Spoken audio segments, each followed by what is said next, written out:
क्या कोई पीछे से एजेंडे को हवा देने के लिए तो नहीं किया जा रहा है ये कि नक्सलियों के प्रति भी एक कोई सिंपैथी दिखाने की कोशिश तो नहीं दिखती मनीष जी इसमें आपको?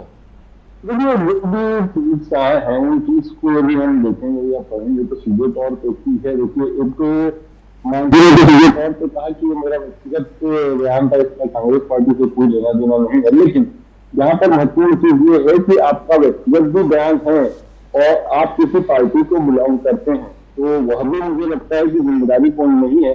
क्योंकि इस प्रकार के दुर्दांत नक्सली जिसमें सैकड़ों लोगों की हत्याएं की हो, उसको यदि आप इस तरीके से कर रहे हैं तो ये कतई जायज नहीं है। इससे सर उस पार्टी से आप जुड़े हैं जिस पार्टी का पूरा नेतृत्व खत्म हो गया नक्सलियों के कारण, उस पार्टी से जुड़े होने के बाद यदि आप इस प्रकार से ट्वीट कर रहे हैं तो निश्चित रूप से ये गुंडाई है, ये नहीं होना चाहिए। और दूसरी व्यक्तित्व की जो है यदि पॉलिटिकल भी देखें तो देखिए, कांग्रेस जिस प्रकार से मैं कांग्रेस के प्रवक्ता की बातें सुन रहा था, उन्होंने निश्चित रूप से इस बात का स्वागत किया और उसके साथ साथ ये भी कहा ये हमारे जो शहीद नेता है उनको सच्ची श्रद्धांजलि। अच्छी बात है इस प्रकार के बयान कांग्रेस पार्टी दे रही है। लेकिन नक्सलवाद का खात्मा तो सभी चाहते हैं, चाहे भारतीय जनता पार्टी हो चाहे कांग्रेस हो। लेकिन सवाल था यहाँ पर कि मजबूत इच्छा शक्ति के साथ में इस काम को अंजाम देने का वो काम जो है वो भारतीय जनता पार्टी ने किया है।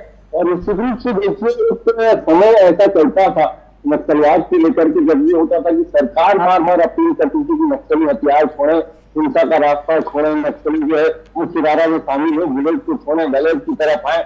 लेकिन जैसे ही भारतीय जनता पार्टी की सरकारों ने इसमें राजनीतिक इच्छा शक्ति दिखाई, उसके बाद में लगातार ये कहा गया कि भाई हम कोई भी बात नहीं सुनेंगे आपकी, सीधे तौर पर या तो आप हथियार डालिए या सरेंडर करिए या फिर गोली खाने को तैयार होइए। सीधे इस प्रकार की जो भाषा उपयोग की गई, निश्चित रूप से इसका बड़ा प्रभाव पड़ा। इसके साथ साथ यूनिफाइड कमांड और हमारे सुरक्षा बलों को भी मैं सलाम करता हूँ, जिन्होंने इस प्रकार सरकार की राजनीतिक इच्छा शक्ति जागृत होने के बाद में जो संयुक्त कार्रवाई की है उस हिसाब से लगातार नक्सलियों का एनकाउंटर किया, उनको सरेंडर करवाया।